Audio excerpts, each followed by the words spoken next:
So, in keeping in line with, the things that we've been talking about this week, as far as remembering to breathe and hugging and loving our fellow makers and, also giving them grace and space and all of the jazz when they are just struggling to keep their head above water during tis the damn season.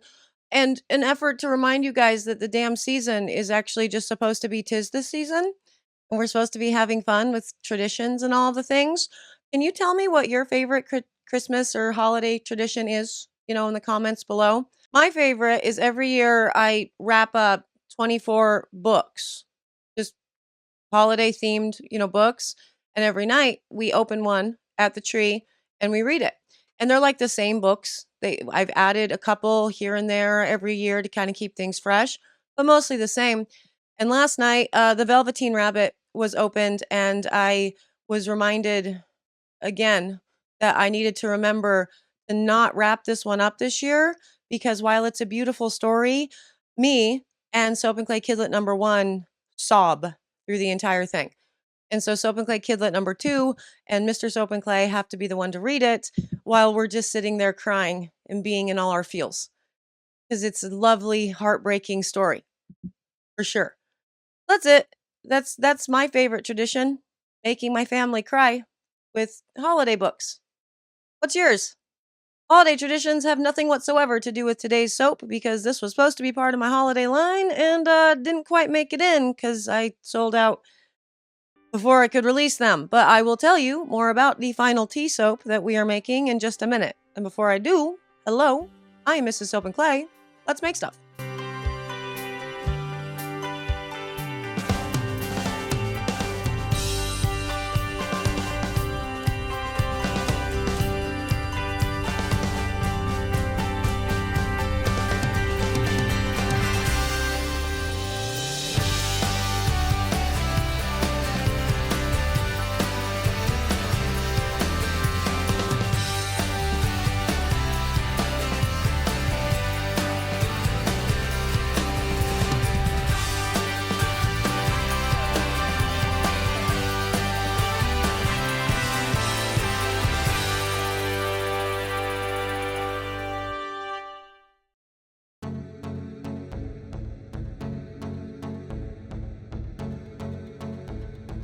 How's it going, Sudzers? Welcome back to the channel. You are at Soap and Clay, where we make all the soapy things, and you are here for week 5 of year 3 of Soapy Things. And we are doing the final tea soap today in the tea soap line. So we are working with, of course, recipes, talking about that, how to incorporate tea into your soaps, all the jazz. But really, this one is going to be the most important because it's the one that has to make all the designs work together, right? They all have to come together. And so we are going to be playing with more discoloration, again, from the soap because the tea is in it, but also from the scents themselves and working with a lot of blends in order to achieve a desired effect that I want. Basically, I'm thinking just different stages of white is going to be the final play. So this was my thought process. Let's go check it out, talk more about it, and the recipe and all the jazz, in the video.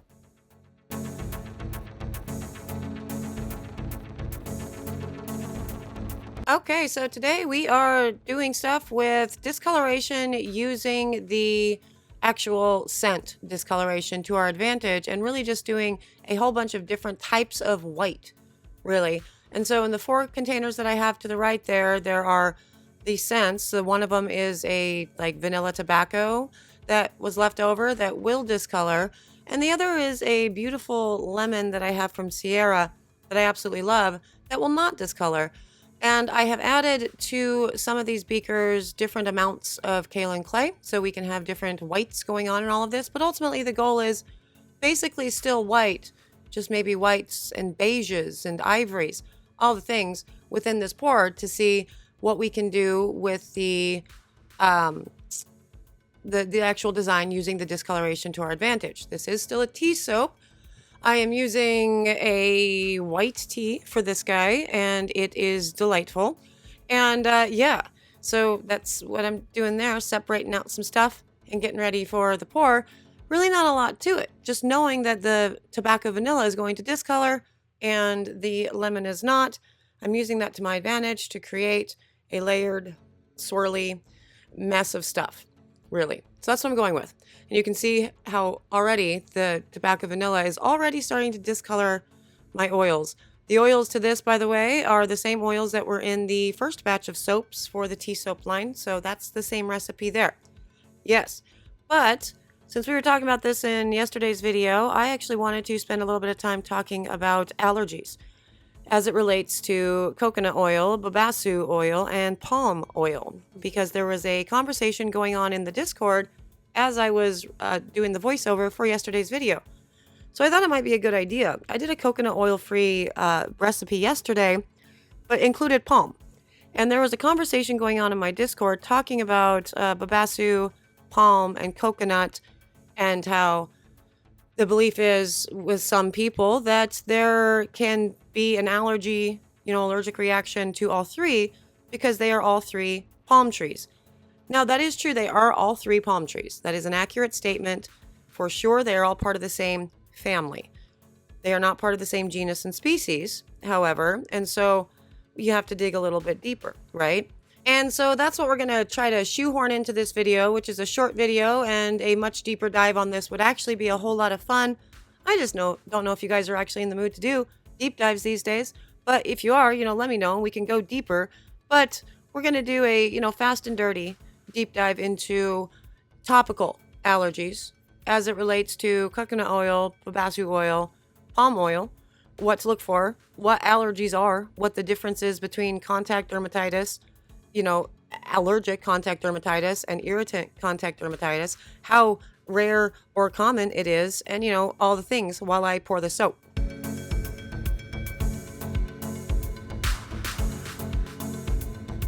Oh my God, I forgot that I did that to the pour. Yeah, so the pour itself, I'm going to be layering the base color, which is mostly, nothing has been done to as far as color goes, and it only has the lemon in it. Two of the beakers have the tobacco vanilla in it. One has just tobacco vanilla. The other one has tobacco vanilla plus the lemon. And two of them have just the lemon and have a little bit of kaolin clay in one of them to make the colors go differently. And you can see that it's already working. But the weird thing that I decided to do, you see that upper right-hand corner, the isopropyl alcohol there? Yeah, that is a slurry of rubbing alcohol and mica that I was using when I was painting bath bombs, and I had a whole bunch left over, so I just put it in an empty container.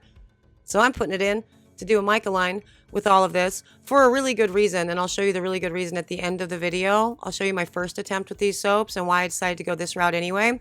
But hey, if you can put lots of, big amounts of alcohol into soap and turn it into melt and pour, can you also do it with just regular cold process? I guess you're going to find out, in this video. But anyway, so first up, I think it's important to say with caveat for the whole allergy thing, realistically, there are a number of people that actually know whether or not you have an allergy. One of those people is you, another one of those people is your allergist, and another one of those people is not me. So I am not saying that I am the, end all and be all when it comes to allergy information. What I am actually talking about is from a maker perspective, the things that we should think about and research when we are trying to make products that are good for people who may have sensitive skin or may have allergic reactions, because those are two completely different things, right? And when we are dealing with coconut oil specifically, it is a very, very rare allergy or as far as internally ingesting it, eating it. It's still a very rare allergy, as far as topical, but it is more common than the coconut allergy, ingesting. So we are looking at, obviously, the topical. And what you're looking at when you have a topical, allergic reaction is something that they call contact dermatitis. There are two different types of contact dermatitis, right? Irritant-based, which essentially just means you've pissed off your skin. It has come in contact with something that is a different pH than your skin, or your hormones aren't liking it at that moment, and you immediately get, a rash or some blisters or maybe some hives or dry skin and it cracks. And that is irritant contact dermatitis, and that's 80% of cases. Now, a lot of people do just go ahead and assume that that must mean that they are allergic to whatever thing was just on their skin. But that's really not the case, because when you actually have an allergen contact dermatitis, that only happens, about 20% of the time. And the responses, the reaction, your body's reaction to it occurs within, 1 to 4 days after you came in contact with the thing. It's not an immediate reaction. And then you start to get, the irritation and the hives and the blistering and the not fun at all. So those are two different things. Definitely keep that in mind. So with coconut oil, again, it's more common that it is a reaction, that it is a topical reaction, sensitivity and or allergen, than ingesting it. But it's still very, very uncommon. So most people are going to be very, very fine with coconut oil, which is good because coconut oil is found in freaking everything. So that's good news. But if you are allergic to coconut, what does that mean for palm and babassu, who are also in the same, family? They're all palm trees, right? Well, not exactly. It actually all has a lot more to do with the thing that's in the oils that's causing the allergic reaction in the first place. And so that's where allergists go first and foremost. And so coconut oil, while it is a rare allergy, it has occurred enough that it has warranted extensive studies. So they have enough studies out there to start identifying markers, and they've done so for coconut oil. We have coconut N2, which is a 7S globulin, and coconut N4, which is an 11S globulin. Globulins are proteins that are found in the blood, and these ones are the salt variety. And so that's really what you're working with and what allergists are working with when they start looking for cross-reactivity, right? And so really what you would be looking for would be markers with the coconut oil, with those two markers, in relation to palm and babassu. Now, palm and babassu have not been really heavily studied because there hasn't been a need to do that. For babassu, it could go either way. It could be because there's not really an allergic reaction that's occurring, or because we don't know that there's enough of allergic reactions that are occurring because it's not used in a ton of products. Palm oil, on the other hand, is used in all kinds of products. Still hasn't been studied a whole lot, but the studies that have been done basically say and conclude that there is no allergic reaction, whatever, with palm oil, which is in all of our products. So it's not the family that we're concerned about. It would be the cross-reactivity, right?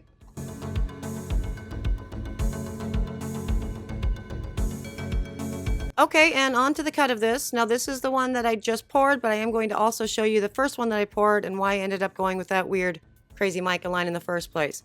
Cross-reactivity studies, wildly fascinating. They do all kinds of fun things, looking at, obviously one allergen to another based on the markers that they have, the markers that are available. And with palm oil, obviously the first thing that they did was they looked at the nut family to see if there was any cross-reactivity with nuts. Because coconut, palm tree, all of the things. But obviously palm trees, palm oil, coconut oil, and babassu, they are not nuts. So really those allergic reactions are not the same. However, there was a study that was done wherein they found that there was a cross-reactivity with coconut allergies and walnuts and hazelnuts. All of this stuff will be linked below, by the way, everything that I'm talking about, so you can go read this at your leisure. Also, isn't that cool? Look what that mica line did. I love that.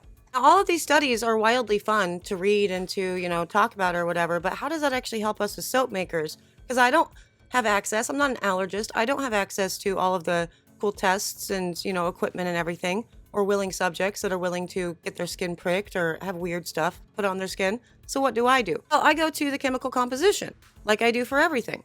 But I'm looking at the chemical composition in this instance differently than I would look at it when I'm looking to substitute like for like as far as the performance in soap. So I'm not really looking for the similarities in this instance. I'm looking for the differences to see what we can substitute for somebody who is, say, allergic to coconut oil, and we need to put something else into the recipe, right? So looking at the composition of these oils, we got lauric, myristic, palmitic, oleic, stearic, linoleic. Those are acids that exist in all of the other oils that we use in various amounts, right? And how about the caprylic and the capric acid? Now, caprylic and capric acids have been linked to skin allergies, and they are found in the coconut and the babassu both, but not in the palm. So I would look there and look up those two acids to see if there's going to be a commonality. To that, I would also look at the amounts and the differences between the coconut and the babassu. Coconut has a lot more caprylic and capric acid than the babassu does. So I would say probably it would be okay as a substitution for coconut. Babassu would be okay in most cases. Does that mean that you're not going to run into someone who is allergic to both? No, that does not mean that at all. Like, you can, I think, theoretically be allergic to anything. But when we are trying to make substitutes, looking at the fatty acid profile this way, I think is the more responsible route to take. And you make your best decisions from there. So obviously don't give anybody who's allergic to coconut a, coconut bar of soap. Babassu oil, I think, is reasonably fine under most circumstances. But again, there could be people with very severe reactions and they might not do okay with babassu, in which case look for another sub. But yeah, you're not really looking at the family, regardless of the sort of anecdotal stuff that you read on blogs or whatever. It doesn't really have a lot to do with the family so much as the actual markers that have been identified within the family. Also, which one of those did you like? Which one of those bars? Yeah. So this one is actually my favorite scent, like by a factor of a lot. It has some lemon for like lemon tea in there, as well as some tobacco vanilla that was left over from, I don't know, when we were playing with Wellington. And it's delightful. It's really, really amazing. And all things considered, the color variation totally worked. Leaning into the glycerin rivers, great idea. Leaning into the differences as far as putting in something like a vanilla that's going to discolor versus a lemon that's not, great idea. The pour itself, absolutely stunning. All four of the bars together, I mean, sure, I guess they work. I guess they're fine. Ultimately, what I ended up doing for the second run of these was taking the bright pink completely out of the equation, going with the lavender for the first, lightening up the bottom of this one, putting a stronger maroon line to make this guy make sense, and then also properly did the layers. So it worked. And so together, yeah, they all totally worked. So I love this line. As I've said this week, so did my wholesale accounts and my corporate accounts, because they took them all. I just sent out some pictures to, it's like a teaser email, to my wholesale and corporate accounts, and they all just started ordering a whole bunch. So they liked them. So I'm very excited to be able to do a proper run with the retail thing at soapandclay.com for January. So everything in January will be tea themed. Super excited about that. We're working with new bath bomb molds that we've made and the things. And so look forward to that, in January. But for right now, there's the tea soaps that you can't have. It's fun watching it anyway. I hope you guys got some good information out of this week. Tea soaps are always a lot of fun for me. I highly encourage incorporating them into your line. The bubble is great. The label appeal is just spot on. It's always a good time. And if you have the opportunity to support a local company while you're doing that, all the better, for sure. Yes, Sudsers, thank you for existing. Thank you for watching. Thank you for being you. Tell me your favorite Christmas tradition, holiday tradition, whatever it is that you celebrate, down below. I would love to hear it for sure.